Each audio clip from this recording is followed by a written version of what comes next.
Willow Creek Springs presents Healthy Living with your host, Joe Grumbine.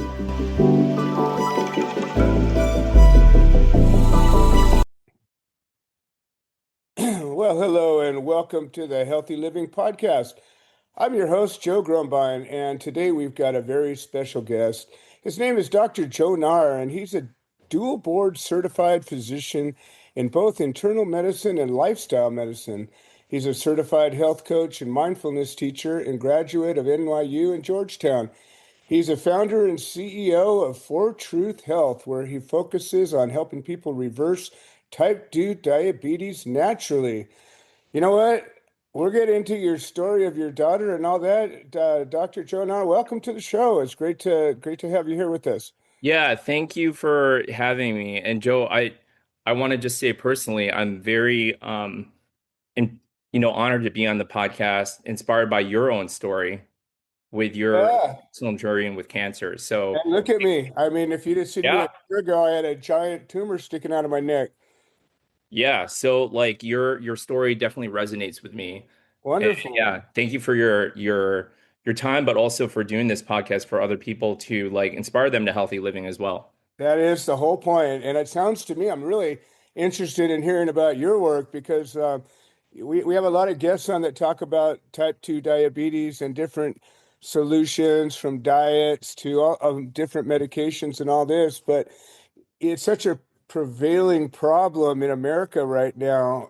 I believe it's a preventable problem. And I'm really interested to hear about your story. I really like to hear the Genesis story, though. Why don't you tell me a little bit about what brought you to your trade right now? Yeah, I mean, we're gonna have to go way back All because right, I we'll didn't jump quickly. Yeah. Yeah, I didn't want to even go into medicine to begin with, if you can Okay. even believe that. I wanted to go into economics and politics, help people that way. But my dad was diagnosed with his own form of cancer back in the late 1990s, like early 2000s. Okay. And he had colorectal cancer, which this is interesting because we're entering into the month of March. March is the colorectal cancer awareness month. Mm-hmm. And, you know, for a lot, so I'm Filipino, that's my background. A lot of Filipinos eat a very meat heavy diet, a lot of Right. processed foods, a lot of processed meats. And, Mm-hmm. a lot of people might not even know this, but the World Health Organization classifies processed red meat as a class one carcinogen. It's unbelievable. When I had to, learn about cancer and realize my diet was totally wrong and change around, that was the first thing that had to go. Yeah, And yeah, I don't regret it. I kind of sure. miss it once in a while, but I don't regret it for a second. Yeah, I mean, likewise with myself, right? So, and I think that's why, your story resonates with me so much because I saw that firsthand happen to my dad. Yeah. And I saw what it can do to the body. And it took his life at the age of 63. It's way too Wow. young to pass away. And, I was left by myself without a dad, like in my like, early mid 20s, trying to figure Wow. it out.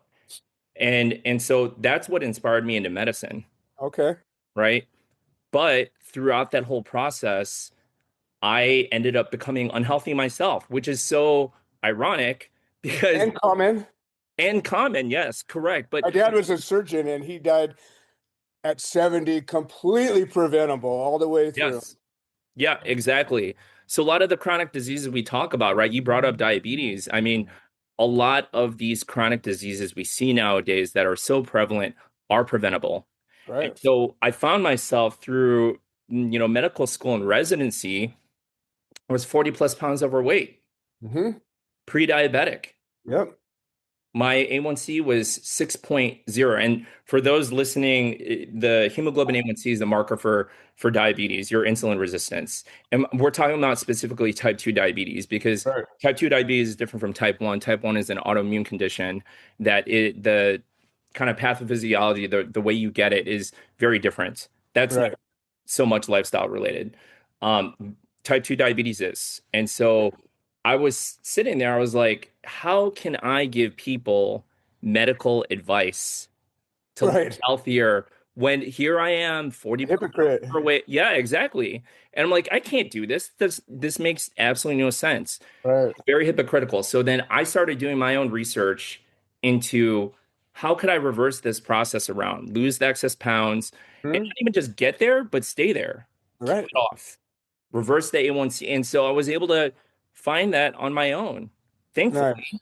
through one component that you talk a lot about in your episodes is like diet, nutrition. Yes. The thing is, it's not even just the actual nutrition itself, it's our thoughts behind the nutrition. What I mean by that Yes. is it is a Exactly. mindset. We can't look at food as something that is just purely enjoyable. Yes, we want to enjoy our food, but we have to look at food as medicine. 100%. And you know what? There's something about being intentional with your actions, especially eating, that Yes, that correct. you literally transform or transfigure that food into what you're thinking about while you're eating it. I mean, Right. it's amazing. It sounds out there, but it's powerful. Yep, exactly. So I ended up doing it on my own, and I was working in the hospital as a physician, specifically a hospitalist. So those are the docs that take care of very sick patients in the hospital exclusively. I didn't see any clinic patients. What I kept on seeing over and over again were people with advanced diabetes Wow. and complications from that. And just so people can understand what that means, like, I don't think people realize, people think diabetes, oh, I got to take an insulin. They don't realize what happens further down the line. Why don't you share a little bit about those kinds of things? Because I think it's important. Yeah, I mean, it's oh gosh, it's everything. Right, Heart attacks, strokes, diabetes alone is a major risk factor for either of those, and those can be fatal. right. You can die from those. Other stuff too, frequent infections. You can Hmm. lose a leg from poorly controlled diabetes I because know people that have lost toes and then yep, feet, then up to the knee, and I'm yep, just like, dude, why don't you fix this? And yeah. they Your just, vision, yes, you can lose your eyesight. yes, Your kidneys get shot. You can go on dialysis. There are so many ways you can die from diabetes. I mean, right. it's just it was crazy to see because I see the same patients come in and out of the hospital over and over again at the end of their disease process. So I told myself, I'm like, I need to go upstream and Hmm. figure out a way for these people to not enter the hospital. And so I left the Right, hospital so that I could prevent people from coming into it. right. Yeah, Go proactive instead of reactive. exactly. And it's so much of our health nowadays with what we do is reactive. Right. We only do something when it becomes a problem. That's not the way we should approach health. Well, We not only that, I think Mhm. Western medicine focuses on treatment rather than cure Uh-huh. because it's what it has to work with. But if you cut something off at the pass, at the core of the problem, you can literally cure the problem. Yep, exactly.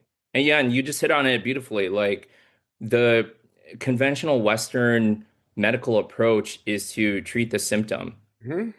but we don't look at the underlying cause enough. And so that was part of my own research into myself, but that's how I ended up, getting into lifestyle medicine because Nice. lifestyle medicine is a relatively new field that focuses on the treatment, prevention, and even reversal of a lot of these lifestyle related chronic diseases through I love evidence-based that word, the approaches. terminology of it, lifestyle medicine. I mean, it's a holistic approach. It's really what we all need.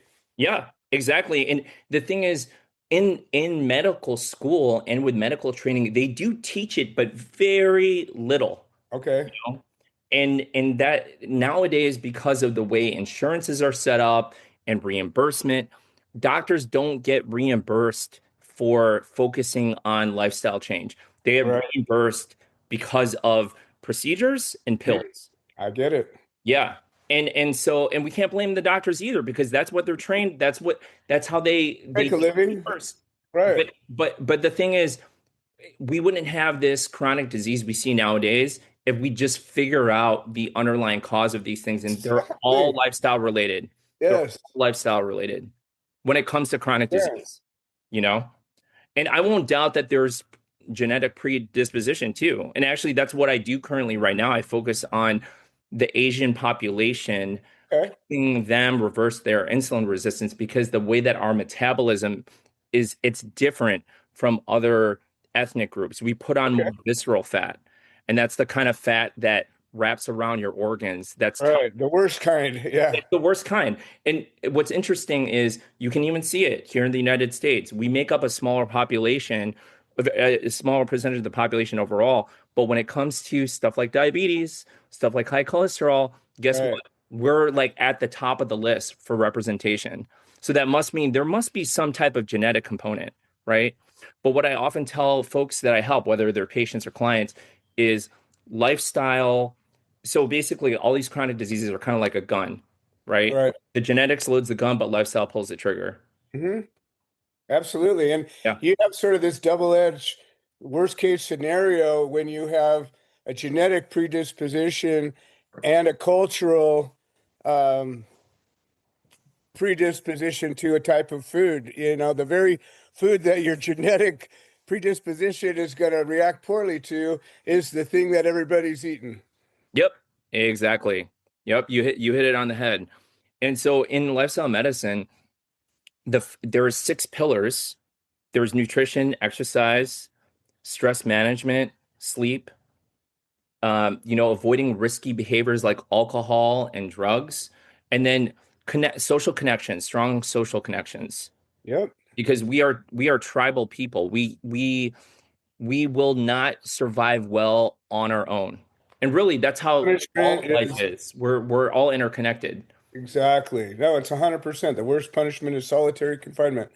We, Yep. we go crazy after a while. It's just we're Yep. not suited for it. And all the blue zone areas are high in all of those six pillars, Yes. Yeah. especially the social connection. I love that you brought that up because that is like one of the things that they teach very heavily in lifestyle medicine is these blue zones that Right. are around the world, and they've been living in those zones for many, many years, like way Exactly. before lifestyle medicine was even created. So this is the blueprint for this very thing. Yes. They're living proof 100%. of it. Yeah. All I got to do is replicate it and look and see what they do. And their similarities are uncanny. That Hmm. the actual foods are different. The actual activities might be a little different, but if you Right. look at it through a clear lens, it's the same pillars all the way Yep. through. Exactly. Exactly. So tell me about, you've gone, did you actually stop practicing where you were and switch completely to the lifestyle medicine? I did, and I stopped practicing as a practicing clinician, like from a physician standpoint, to Hmm. focus solely on health coaching, and that's Wow. how I help people. I help them build the system and habits to support lifelong health. You almost have to do that because, like you said, the clinician side of things isn't really geared to make a living from talking to people. It's It's really, not. like you said, procedures in medicine, and that's, your consultations are a small fraction of what you can bill, and you got to make a living. And frankly, the consultations where all the good comes from. Yeah, exactly. And the thing is, like, you could only spend anywhere from 5 to 15 minutes with a patient. Exactly. These are the, if you want to break habits, health habits that are unhealthy, it takes way longer than 5 to 15 minutes to do that with any one person. We've had these Exactly. old patterns ingrained for years and years and years. So Hmm. to be able to break them, you need time, you need effort, you need patience, and that couldn't come within the healthcare system, unfortunately. So I broke Agreed. free of it to do my own thing. I love it. Unless you're a psychiatrist, I guess they're the only ones that get paid for their time to consult with people. But even they're Yeah, giving a lot of medicine, so right. it's yeah, I like it. So tell me about this transition. You made this decision. You clearly you thought about it long and hard before you actually made the move. Tell me about that whole process.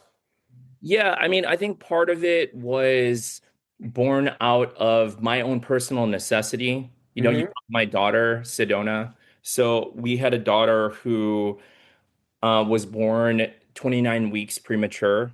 Wow. And this was during the pandemic. So I was working as a frontline worker in the hospital caring for COVID patients while Wow. she was born unexpectedly. And when you're born less than 30 weeks, there's like three common complications that can happen with babies that are premature. One of them is a head bleed Hmm. called intraventricular hemorrhage, which she unfortunately experienced within the first 72 hours of life. Wow. And so we had to get her transferred from, she was born at my hospital. We transferred her to like a tertiary center for kids that they specialize in this very thing. So she got transferred to that hospital and she was there for 6 months. Wow. So if you can imagine, I was in a hospital, whether it was my hospital or her hospital or both, for 6 months straight. That was probably one of the most difficult experiences, I would say, of my life. Hmm. But for her, especially because there were so many turning points where we thought she was not going to survive. And she was able to get out alive, but like the doctors told us that, um, she might not be able to use that left side of her body because the brain bleed was on the right side. But Hmm. miraculously, we got her interventions that are not your typical conventional, Western prescribed sorts of modalities that ended up helping her. Oh, She, wow. she could sit up on her own. She could Nice. use that left side with, intentionality. She could Hmm. speak in English and in Spanish because her home nurse, she could speak both. So, and it was Okay. amazing. She had miraculous progress, but she ended Wow. up dying from a complication from the brain bleed back Okay. in 2023. Well, I'm sorry about that. Yeah, I mean, the thing is, it was a very difficult experience. I'm Hmm. not going to say it wasn't. And, there was a lot of deep inner work that myself and our family, my wife had to go through, but like Right. we are blessed to have had her because like I wouldn't be in the position I am now helping people in the way that I want. And that's meaningful for me. So, we were blessed to have her in our life, even if it was for those 17 months. And you think discovering that some of these non-traditional modalities being helpful is kind of what inspired you to move this direction? I think part of it was, but I think it was always there to begin with Okay. because of my own personal health journey. She was Hmm. just the spark to give me the courage to do it. Got it. All right. Yeah.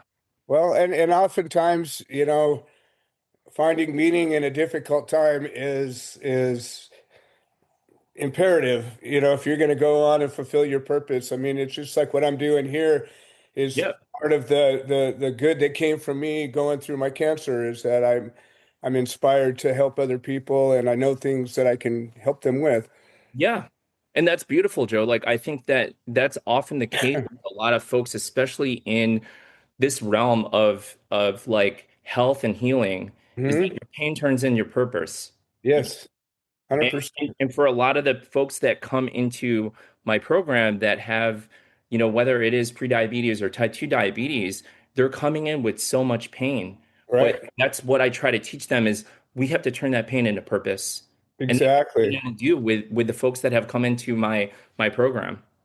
Yeah. And so tell me about your program. I mean, is it people that are already in a difficult spot, or do you find people that were just recently diagnosed, or even pre-diabetics that come and find you? I get the gamut. So Okay. people who just got diagnosed with prediabetes or type 2 diabetes, and then the other side of the spectrum, people who've had it for like 20 years. Okay. And so everyone's coming with their own unique experience. And age ranges for anywhere from like 30s to as old as like late 70s. Oh, wow. Okay. But It's it's never too old to change. no, it's never too it's never too early and it's never too late. Exactly. I totally agree. Yeah. And but the thing is like they don't want to be on medicine. And the Right. thing is, I am not against Western medication. I am not at all. There's specific situations where it is indicated and it's necessary. Exactly. I I think totally in agree. our society, we're so much accustomed to a pill for an ill. You Right. want a magic bullet, and that doesn't happen when the thing that has caused them the suffering in the first place was their lifestyle. And there's Exactly. no magic bullet for that, unfortunately. Right. There's no Well, and when you just biohack stay for with the that. pill side of thing, you end up in a cocktail, one thing trying to fix another side effect, and you end up with this 30 drug cocktail trying to manage a couple of symptoms. And I think if you look at it from a combination of lifestyle changes and some medicine for a particular point, you can mitigate side effects dramatically. I mean, I know I did with the chemo I took, and I did other Yep. things that mitigated it, caused it to work better, and here I am. So Right. I'd like to hear about some of the tools that you work with. Yeah, for sure. So in my practice, my health coaching practice, I do not prescribe medications or supplements. Okay. Okay, this is all based on the protocol that I developed, which started with the first patient I had, which was me. Yeah, yeah, absolutely. There's a big component that is nutrition. Nutrition is necessary, but it is not sufficient. Right. There's other components of your health that can contribute to insulin resistance. One of Uh-huh. them being movement, strategic movement specifically. So, like for example, one thing that I harp on with my clients is movement after meals. Mm-hmm. And that alone can affect your blood sugar, the spikes that happen after a meal dramatically. Even if you're walking like 5 minutes, the reason being is because you have all these muscles in your body. They're the most metabolically active cells in the body, meaning they require the most energy to work. Right. So if you can harness that energy after a meal, your biggest muscles are in your like midsection. So it's like your buttocks and then your thighs. Yeah.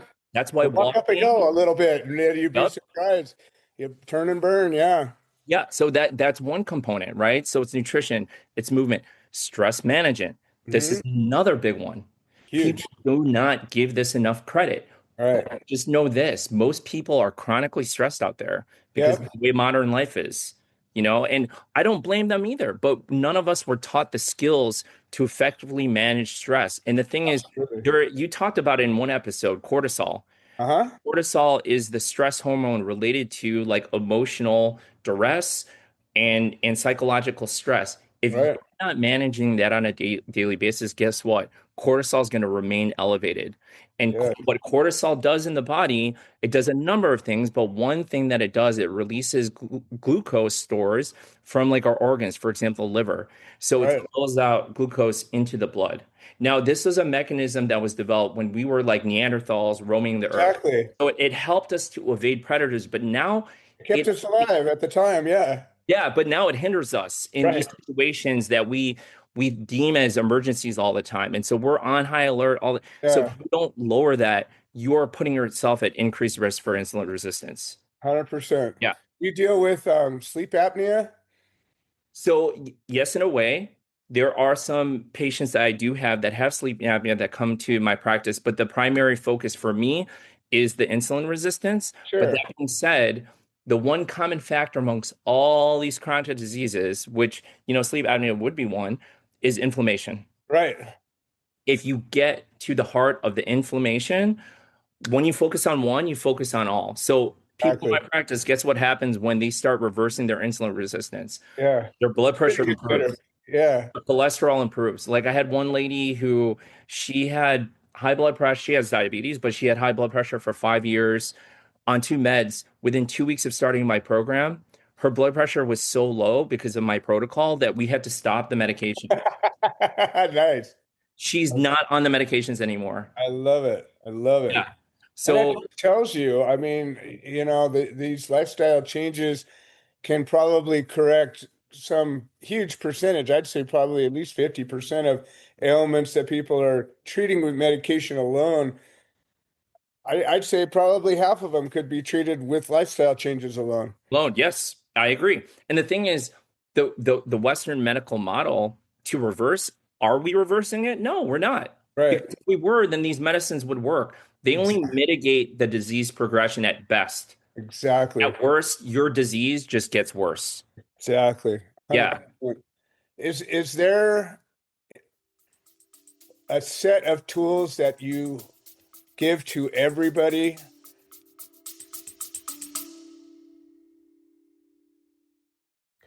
Hi, this is Joe Grumbine, and I wanted to share an update.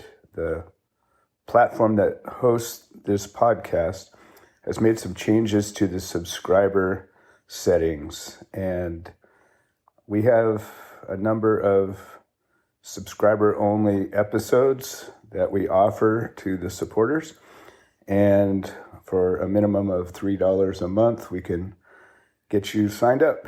And if you're already signed up and you're having some kind of trouble locating these episodes in the other platforms, I would say maybe the best answer is to unsubscribe and then resubscribe. I'm sorry for the hassle.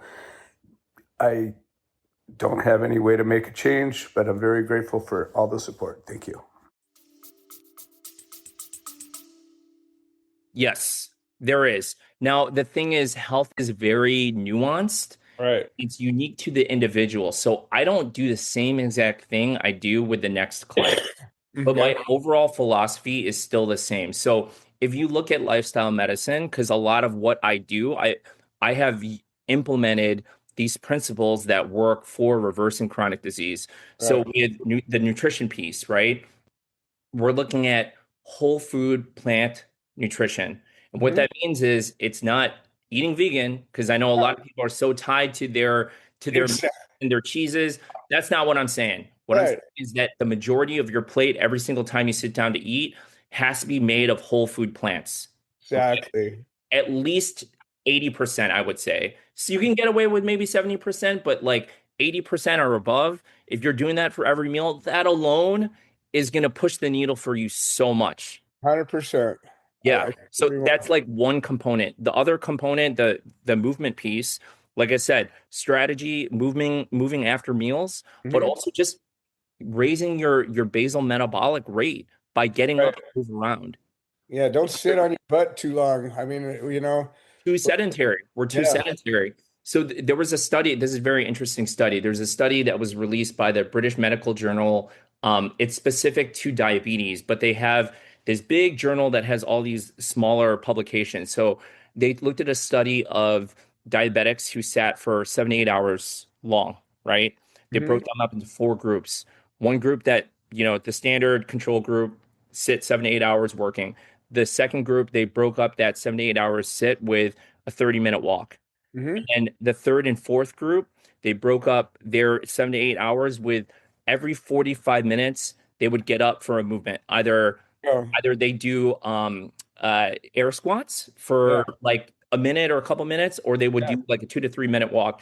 Guess who had the better blood sugar control after Group 3, for sure. 3 and 4, groups 3 and 4. So this is what I try to harp on with my clients as well, is the movement piece. Okay. 100%. Yeah, and then the stress management, I'm trained in mindfulness meditation, but I know that there's many other modalities to help bring down your stress levels. So I work on that with clients. And then the last part is sleep. You need to get at least 7 hours of sleep a night. If you do not get that, you are putting yourself at increased insulin resistance for every hour less slept by 25%. I'm religious about that. I drive my wife and my friends crazy. It's like 10 o'clock comes along. Sorry, I'm going to bed. Good for you. Yeah. I don't care if I got company over. I don't care if we're watching a movie. Got to go to bed, and I get my sleep every night. Yeah, that's great. Because Joe, I know from you, like there was that one recent episode you talked about your like desire and how that drives your direction for your health. Absolutely. This is the very first thing I work on with clients all the time. We get down to your own personal health mission statement. Because this is the driver for your actions and your behaviors. When you can align your mindset, your identity with your actions, no resistance anymore. Exactly. You can do it and the truth is, you're doing that whether you acknowledge it or not.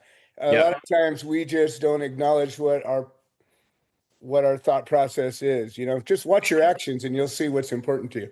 Right.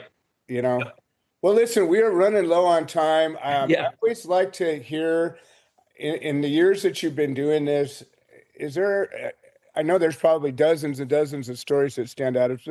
Maybe you could share one story where there was just a dramatic impact that you've had on somebody. Yeah, I would probably say it's most recent. There's a guy that I have so many cases. I'm not even sure which one I should share because they're all so powerful. Okay, Right. I'm actually gonna go to this woman. Okay, so this Okay. woman, I'm gonna keep her anonymous, but Yeah. she's a widow. Okay. She's a single parent. She came to me because she was having issues with her like flare up of her autoimmune disease, the skin condition. She gained like almost like 100 pounds over, she was obese, Yeah. right? From the time that her husband passed away, and she ended up Wow. being pre-diabetic. Wow.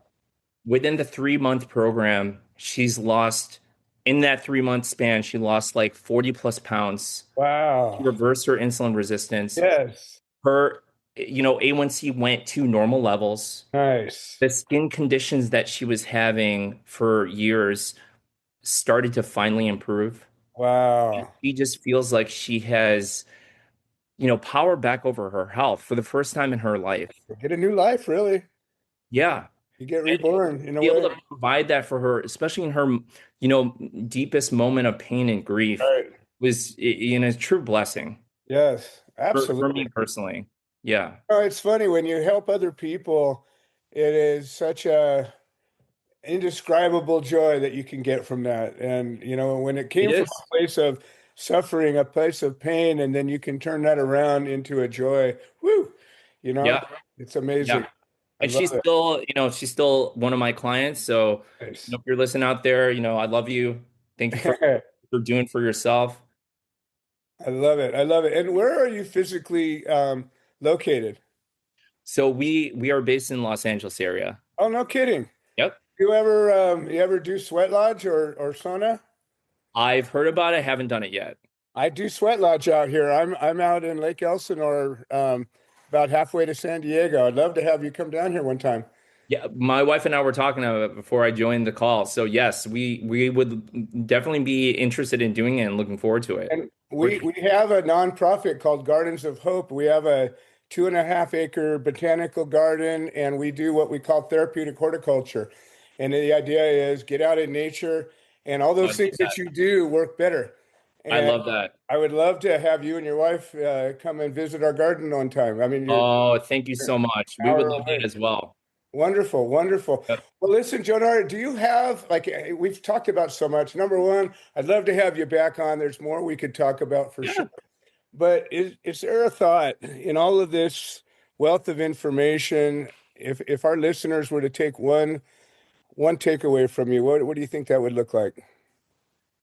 I everyone's like on their own journey. So, where you are right now, you might be struggling with a specific health issue, or someone you've recently had in your life, recently had a health scare, um, and now you're concerned about your own health. But just know that, when it comes to your health, health is not static. Things are dynamic. And, the two things you have to think about is there is a future healthy version of you awaiting you. And you have Absolutely. the power to make that a reality.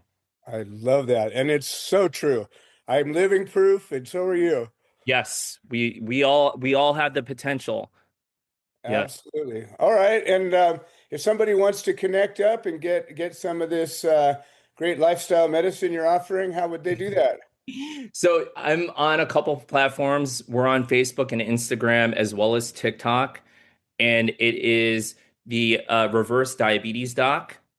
Just as it sounds, you can, and then you'll see Dr. Jonar. You'll see my picture come up. The other way you can reach us is through the website, which is for Truth Health, the number four TRHUTH, and then health.com.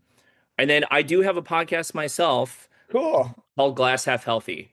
Nice. I Yeah. love it. I love it. I will have to check that one out. It sounds we think a lot alike. I'd love to hear some of Yes, your we thoughts on that. do, Joe. Yeah. So you know what? Thank you so much for having me on your show.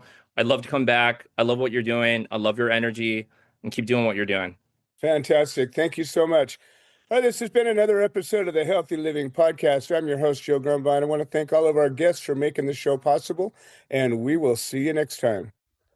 This has been another episode of the Healthy Living Podcast. We produce this show so that people can share their stories, people that have overcome obstacles, people that are undergoing obstacles. We're building a community of health-minded individuals. If you're interested in supporting the show, please leave a review on the platform you're listening to it on. If you're interested in becoming a guest, please send an email to itsjoegrumbine@gmail.com, or you can send a note into the notes section of the podcast. All right. Well, thank you for supporting this show, and we hope you've enjoyed it.